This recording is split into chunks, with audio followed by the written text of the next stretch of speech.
ہر قسم کی حمد و ثنا، تعریف و توصیف اس ذات کے لیے جس نے اس کارخانہ عالم کو وجود بخشا، اور کروڑ ہا کروڑ درود و سلام اس کے آخری پیغمبر پر جنہوں نے دنیا میں حق کا بول بالا کیا۔ ایک مسلمان ہونے کے ناطے میرے اور آپ کے ذمے اس دنیا میں دو حقوق لاگو ہوتے ہیں۔ پہلی قسم کے حقوق تو وہ ہے جن کو ہم اور آپ حقوق اللہ کے نام سے جانتے ہیں، یعنی اللہ پاک کے وہ حقوق جو میرے اور آپ کے ذمے لاگو ہوتے ہیں۔ اور حقوق کی دوسری قسم ہے حقوق العباد، یعنی اللہ کے بندوں کے حقوق جو میرے اور آپ کے ذمے لاگو ہوتے ہیں، چاہے وہ اللہ تعالیٰ کی طرف سے پہلے ہی فکس کیے ہوئے متعین کردہ ہو، چاہے وہ دنیا میں ایک انسان کے دوسرے انسان سے ڈیل ہونے، معاملہ ہونے کی بنیاد اور بیس پر وجود میں آنے والے ہو۔ تو حقوق کی ٹوٹل دو قسمیں بنتی ہے، حقوق اللہ اور حقوق العباد۔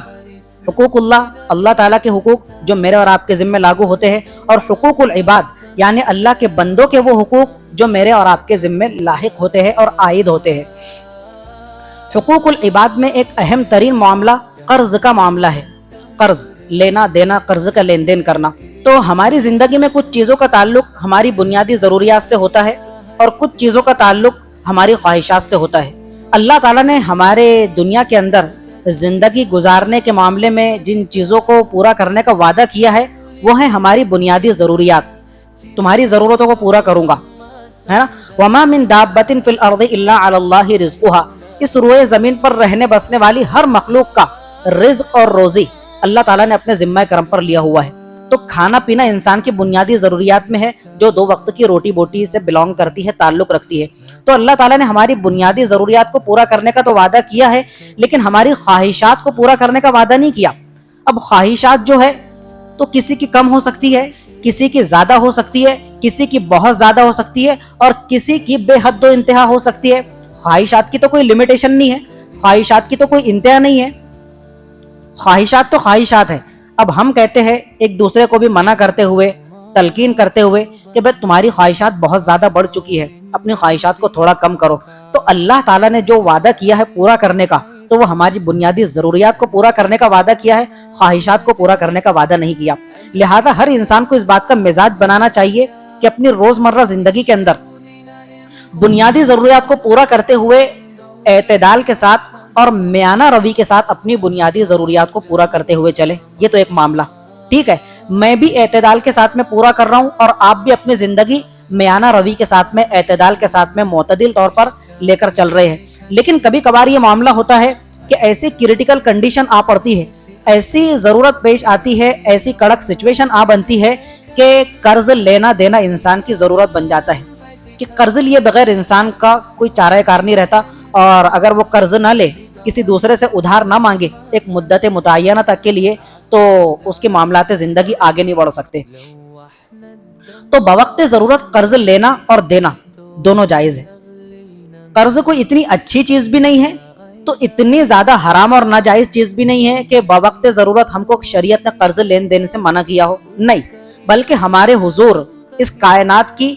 ناک تاجدار مدینہ صلی اللہ علیہ وآلہ وسلم میں بوقت ضرورت قرض لیا ہے، اور صحابہ کرام کو بھی قرض لینے دینے کی تلقین فرمائی ہے۔ یعنی ہماری شریعت نے ہم کو نہ قرض لینے سے روکا ہے اور نہ قرض دینے سے روکا ہے،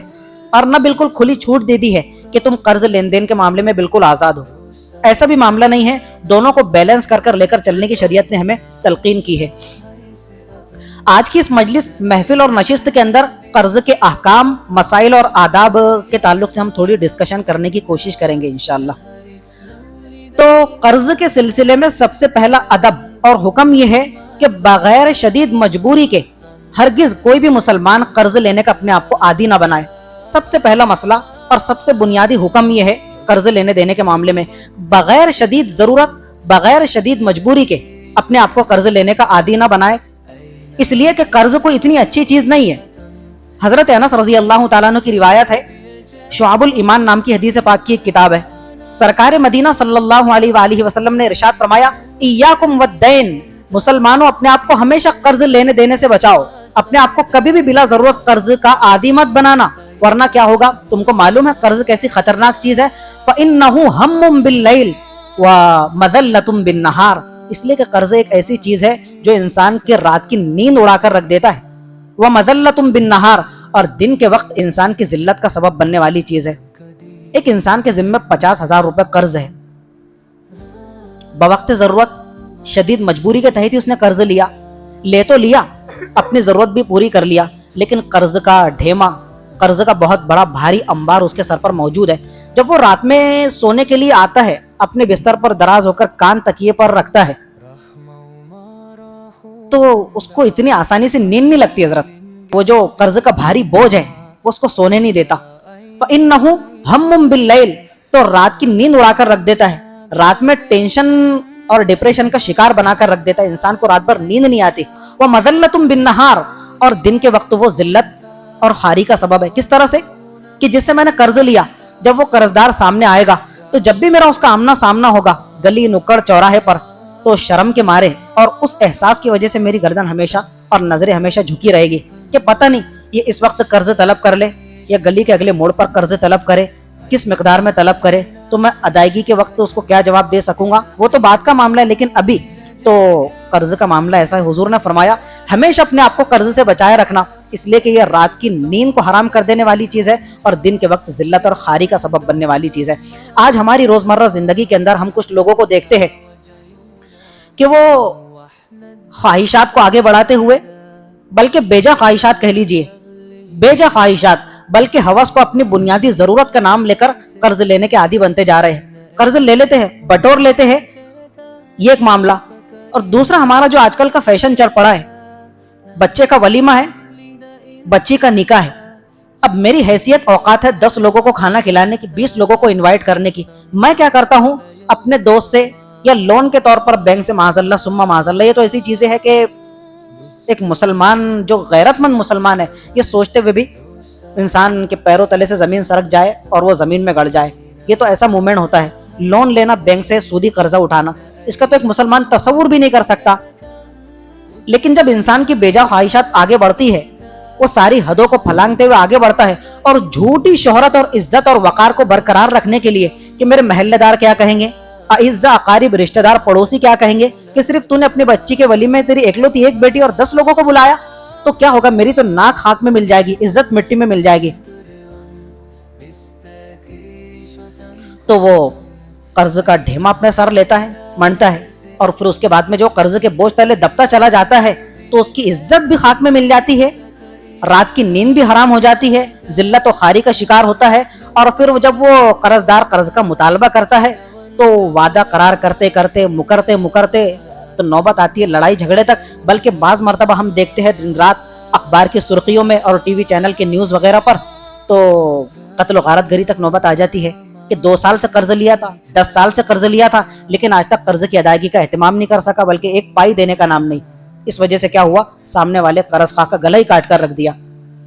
تو سب سے پہلا حکم قرض کے تعلق سے کیا ہے کہ بغیر کسی شدید مجبوری کے انسان اپنے آپ کو قرض لینے کا عادی نہ بنائے۔ اللہ تعالی ہم سب کی قرض جیسی نحوست سے حفاظت فرمائے۔ قرض کوئی بہت زیادہ اچھی چیز نہیں ہے۔ دوسرا حکم قرض کے تعلق سے یہ ہے کہ جب انسان قرض کے لین دین کا معاملہ کرے تو اس قرض کے معاملے کو لکھ لے۔ یہ شریعت کا بڑا تگڑا حکم ہے۔ اللہ تعالیٰ نے سورۃ البقرہ پارہ نمبر 3 کے اندر ارشاد فرمایا، یا ایھا الذین آمنوا، میں اور آپ مخاطب ہے، کافر اللہ کی شریعت کے مخاطب نہیں ہے، اس لیے کہ وہ کافر ہے، وہ تو نہ قرآن کو مانے نہ حدیث کو مانے، خدا اور رسول کی شریعت کو مانے، کسی چیز کو نہیں، تو وہ مکلف نہیں ہے۔ یا ایھا الذین آمنوا، اے مسجد میں بیٹھے ہوئے لوگو، ایمان والو، تم ایمان کا دعویٰ کرتے ہو، سن لو، اگر تم کو کبھی قرض لینے کی ضرورت پیش آ جائے تو کیا کرو، اذا تداینتم بدین الی اجل مسمى فاکتبوہ، تو کسی مدت متعینہ کے لیے، جب کسی فکس ڈیٹ کے لیے تم قرض لینے دینے کا اہتمام کرو، فاکتبوہ، تو قرض کے معاملے کو لکھ لیا کرو، تحریری طور پر اس کو ریکارڈ میں لاؤ، تاکہ قرض لینے والے کو مکرنے موقع نہ مل سکے، وہ اپنے قرض سے مکر نہ سکے۔ یا قرض دینے والا ہے، دیا ہے 50,000 کی رقم، کوئی گواہ نہیں ہے، نہ تحریری ریکارڈ موجود ہے، تو اس نے کہا کہ نہیں بھائی 50,000 کہا، میں نے تجھے 70,000 دیا تھا،